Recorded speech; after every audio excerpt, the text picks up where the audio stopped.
Hello everyone, welcome to learn chemistry with Varsha. हम named reaction की series start कर चुके थे और हमने हॉफमैन ब्रोमामाइड रिएक्शन पढ़ ली थी। आज हम स्टार्ट करेंगे Cannizzaro reaction. Cannizzaro reaction Cannizzaro reaction ठीक है। कैनिज़ारो रिएक्शन में कुछ इंपॉर्टेंट बातें लिख लेते हैं हम कि कौन से कंपाउंड्स ये रिएक्शन देते हैं। ठीक है, इसमें क्या है, carbonyl compounds carbonyl compounds carbonyl compounds which does not have alpha hydrogen atom, which does not have alpha hydrogen atom in the presence of alkali metal, that is concentrated alkali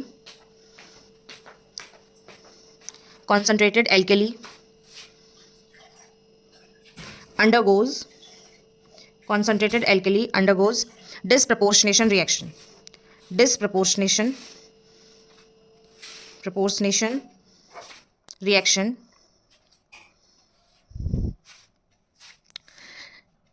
ठीक है, disproportionation reaction क्या होती है इसका भी मतलब मैं आपको बताऊंगी, पहले आप इसको नोट डाउन कर लीजिए। डिस्प्रपोर्शनेशन रिएक्शन, ठीक है, दैट इज, इसका मतलब क्या है, one molecule is oxidised and another molecule is reduced. One molecule is oxidized and another is reduced ठीक है, and gives the salt of and it gives the salt of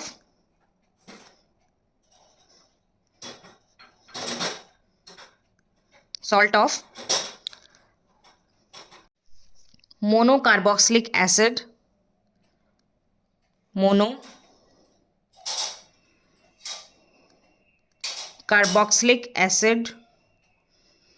and alcohol of corresponding carbonyl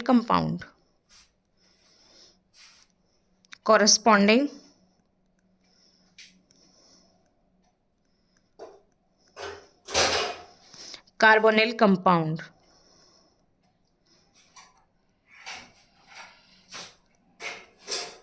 ठीक है, और क्या है कि यहाँ पे ऑक्सीडाइज भी हो रहा है और रिड्यूस भी हो रहा है, तो इसको हम क्या बोल सकते हैं, it is the example of redox reaction.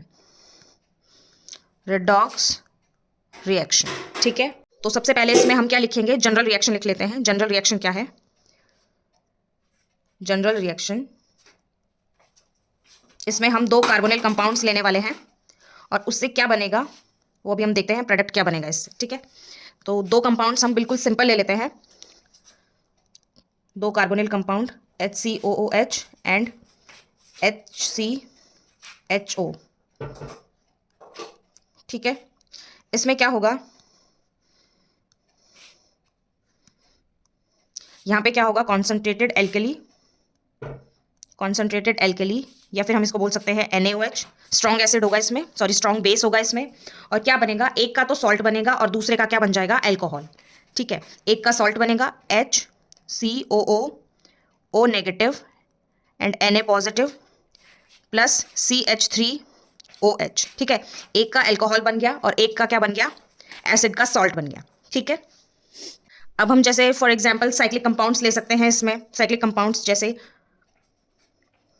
ये ले सकते हैं हम, बेंजल्डिहाइड CHO प्लस CHO।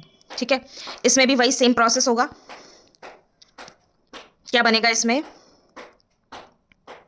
इसका तो सॉल्ट बनेगा COO negative and Na positive plus, और एक का क्या बन जाएगा, एल्कोहल OH। ठीक है, इसी तरह से हम और एग्जांपल्स भी ले सकते हैं। ठीक है, अब नेक्स्ट हम क्या लेंगे इसमें, मैकेनिस्टिक पार्ट लेने वाले हैं हम इसका, मैकेनिज्म।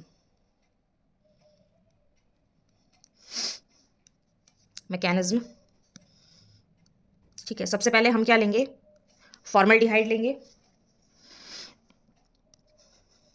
HCOH। ठीक है, इस पर क्या अटैक करेगा, OH नेगेटिव, सोडियम हाइड्रोक्साइड का OH नेगेटिव अटैक करेगा कहाँ पर, इलेक्ट्रोफिलिक साइट पर,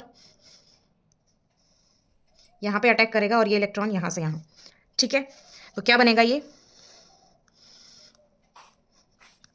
यहाँ पर बनेगा HCO नेगेटिव, इधर H और इधर OH। ठीक है, ये बनेगा। उसके बाद ये क्या बन जाएगा, इसको हम क्या बोलेंगे, हाइड्राइड डोनर। ठीक है, इसको हम बोलेंगे हाइड्राइड डोनर, हाइड्राइड डोनर। ठीक है, तो नेक्स्ट स्टेप जो होगा उसमें क्या होगा, फिर से एक फॉर्मल्डिहाइड आएगा, दूसरा वाला HCOH। ठीक है, ये हाइड्राइड डोनर है, तो ये इलेक्ट्रॉन यहाँ से यहाँ शिफ्ट होंगे और ये हाइड्राइड डोनेट कर देगा। ठीक है, तो क्या बनेगा, HCOOH plus HCO negative and H। क्योंकि देखो यहाँ पे क्या हुआ है, इसने इसको हाइड्राइड डोनेट किया है, इसको यहाँ पे डोनेट किया है। ठीक है, उसके बाद ये इलेक्ट्रॉन यहाँ से यहाँ आए हैं, तो ये क्या हो जाएगा, ऐसे बन जाएगा। ठीक है, उसके बाद क्या होगा, प्रोटॉन ट्रांसफर। क्या होगा, प्रोटॉन ट्रांसफर, प्रोटॉन ट्रांसफर। इसमें यहाँ से ये यहाँ पे चला जाएगा प्रोटॉन, और हमें क्या मिलेगा, HCO नेगेटिव, HCO नेगेटिव, क्योंकि H प्लस जा रहा है यहाँ से, तो यहाँ पे नेगेटिव चार्ज छोड़ के जाएगा, और ये क्या बन जाएगा, HCHOH एंड H। ठीक है, और ये एक और चीज़ हमें यहाँ पे क्या नोट करनी है, नोट डाउन करनी है कि ये क्या था, रेट डिटरमाइनिंग स्टेप। ये वाला जो स्टेप था ये क्या था, RDS स्टेप था, rate determining step, slow step. ठीक है, तो यहाँ से हम काइनेटिक्स को हम प्रोसीड कर सकते हैं। यहाँ पे क्या होगा, rate equals to, rate is directly proportional to HCHO इसका स्क्वायर। अच्छा, यहाँ पे स्क्वायर क्यों आ रहा है, क्योंकि यहाँ पे तो एक ही, यहाँ पे ये कंप्लीट ये पूरा है, तो हमें क्या देखना है कि ये कहाँ से आया है, ये वाला स्टेप कहाँ से आया है, यहाँ से, तो ये 2 बार यूज़ हुआ है, ये और ये, तो इसका तो स्क्वायर आ जाएगा, और OH नेगेटिव 1 बार यूज़ हुआ है। ठीक है, तो OH नेगेटिव। ठीक है, तो ये क्या फॉलो करेगा, third order kinetics, third order kinetics. ठीक है, ओके, तो नेक्स्ट लेक्चर में हम पढ़ेंगे क्रॉस कैनिज़ारो रिएक्शन, और इसके भी कुछ पॉइंट्स नोट डाउन करेंगे। ठीक है, okay, this is all about this lecture. Thank you, keep watching and keep learning.